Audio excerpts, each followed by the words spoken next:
बहुत समय पहले की बात है। पहाड़ों और घने जंगलों से घिरे एक छोटे से गांव का नाम था सूर्यमढ़ी।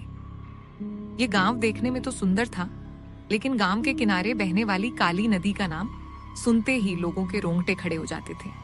गांव के बुजुर्ग कहते थे, इस नदी में सिर्फ पानी नहीं, एक प्राचीन श्राप बहता है। गांव वालों का मानना था कि जो भी आधी रात के बाद उस नदी के पास गया, वह कभी वापस नहीं लौटा।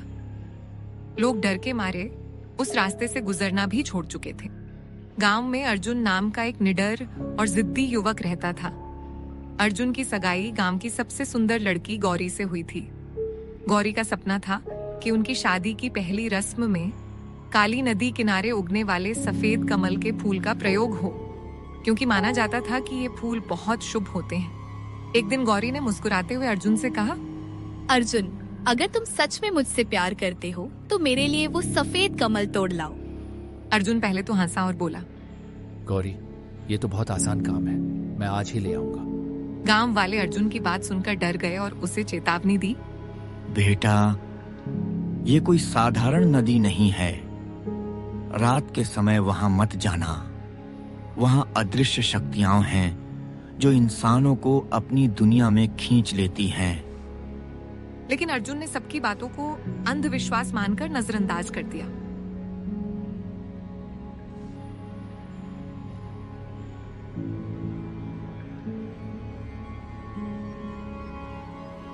रात गहराते ही अर्जुन हाथ में एक लालटेन लेकर नदी की ओर निकल पड़ा। चारों ओर घना अंधेरा और डरावनी हवाओं की आवाज थी। जैसे जैसे वह नदी के करीब पहुंच रहा था, अजीब सी सिसकियों और फुसफुसाहटों की आवाज आने लगी। अचानक उसने देखा कि पानी के बीच में एक सुंदर युवती खड़ी है, जिसके लंबे काले बाल पानी पर तैर रहे थे।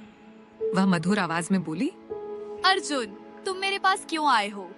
अर्जुन घबराया पर खुद को संभालते हुए बोला, मैं अपने गांव के लिए सफेद कमल लेने आया हूँ। क्या तुम बता सकती हो ये कहाँ मिलेंगे?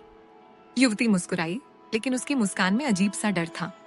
कमल तो तुम्हें मिलेंगे, लेकिन कीमत चुकानी होगी। इतना कहकर वह अचानक धुएं में बदल गई और पानी में गायब हो गई। अर्जुन का दिल जोर जोर से धड़कने लगा। उसे तभी किनारे पर सफेद कमल दिखाई दिए। उसने जल्दी जल्दी फूल तोड़े और गांव की ओर भागा। लेकिन जैसे ही उसने पीछे मुड़कर देखा, नदी का पानी लाल रंग का हो गया था और उसमें कई हाथ बाहर निकलते हुए दिखाई दे रहे थे। अगले दिन गांव में हलचल मच गई। अर्जुन ने सबको रात की घटना बताई, लेकिन कोई उस पर विश्वास नहीं कर रहा था। तभी गांव के सबसे बुजुर्ग और ज्ञानी ऋषि वशिष्ठ ने उसे अपने आश्रम बुलाया। ऋषि ने गंभीर स्वर में कहा, बेटा, तुमने बहुत बड़ी गलती कर दी है। जिस युवती को तुमने देखा था, वह साधारण इंसान नहीं थी, वह नदी की आत्मा है। अर्जुन ने घबराकर पूछा, लेकिन गुरुजी, ये सब हुआ क्यों? नदी पर ऐसा श्राप क्यों है? ऋषि ने आंखें बंद की और अतीत की एक भयावह कहानी सुनाई। सैकड़ों साल पहले यहाँ एक राजा का शासन था। उसकी एक बहन थी, राजकुमारी अमृता। वह बहुत दयालु और सुंदर थी, लेकिन राजा की लालच के कारण उसने अमृता का विवाह पास के राज्य के राजकुमार से नहीं होने दिया और उसकी हत्या करवा दी। मरते समय अमृता ने शाप दिया कि उसकी आत्मा इस नदी में वास करेगी और जो भी इंसान लालच या घमंड के साथ यहां आएगा, वह कभी वापस नहीं लौटेगा।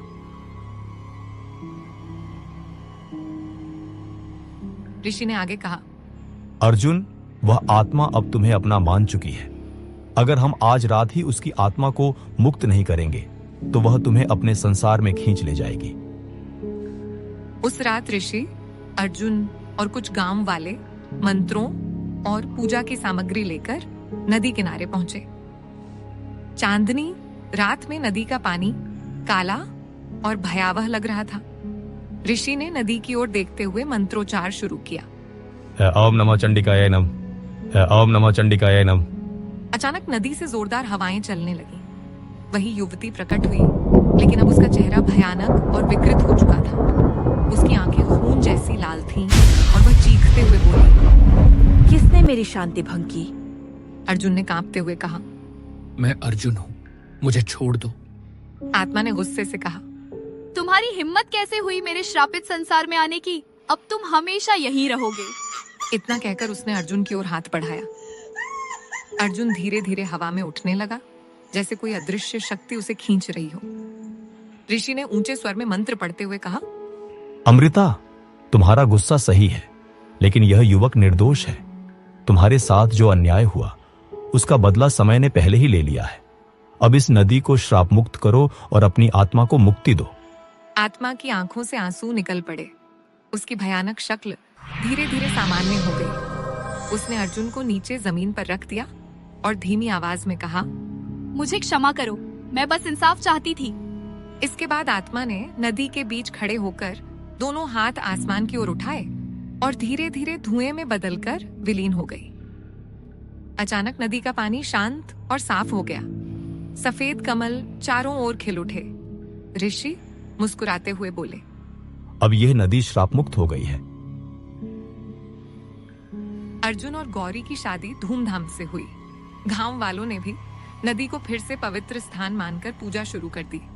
लेकिन हर पूर्णिमा की रात कभी कभी नदी से हल्की सी सिसकी सुनाई देती है, मानो अमृता की आत्मा अभी भी सब पर नजर रख रही हो। अरे बच्चों, रुको रुको, अभी कहाँ जा रहे हो? तो बच्चों, इस वीडियो में आपको कौन सा पार्ट सबसे अच्छा लगा, हमें कमेंट करके बताओ।